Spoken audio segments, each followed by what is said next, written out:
सिंधुदुर्ग जिल्ह्यात झालेल्या मुसळधार पावसामुळे सिंधुदुर्ग नगरी ओरोस येथे मुंबई गोवा महामार्ग ठप्प झाला आहे। ख्रिश्चनवाडी येथे महामार्गावर पाणी घुसल्यामुळे महामार्गावर लगतची घरे पाण्याखाली गेली आहेत। काही लोक सुरक्षित बाहेर पडली असून काही नागरिक अद्यापही घरात अडकून पडले आहेत। पोलीस, आपत्ती व्यवस्थापन व नागरिक मदत कार्यासाठी बाहेर पडले आहेत। महामार्गाच्या दुतर्फा भल्या मोठ्या वाहनांच्या रांगा लागल्या आहेत, त्यामुळे महामार्ग व या परिसरातील जनजीवन पूर्णपणे विस्कळीत झालं आहे।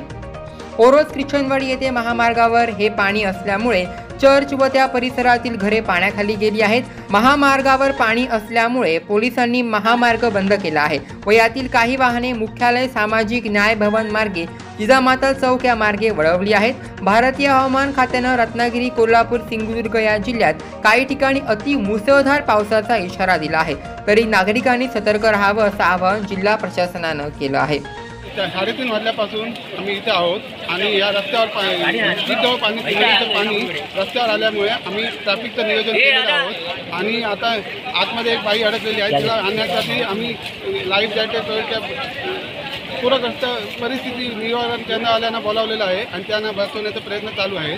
आणि मी कोलटकर साहेब आणि आमची ओरोस पोलीस स्टेशनची टीम हे ट्रॅफिक नियोजन करत आहोत। खोऱ्यामध्ये भरपूर पाऊस झाल्यामुळे नदीचं पाणी ओव्हरफ्लो झालेलं असल्यामुळे ही परिस्थिती जाणवलेली आहे।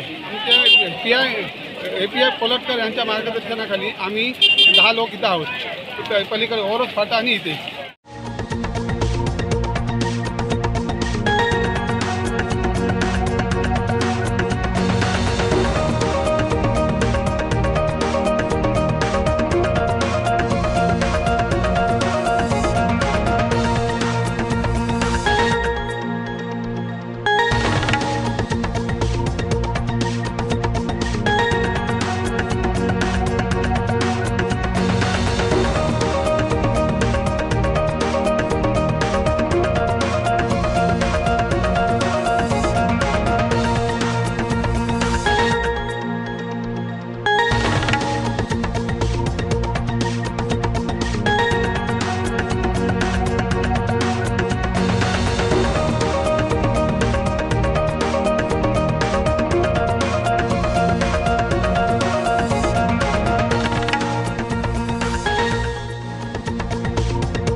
संवाद मीडियासाठी राजेश नाईक, सिंधुदुर्ग।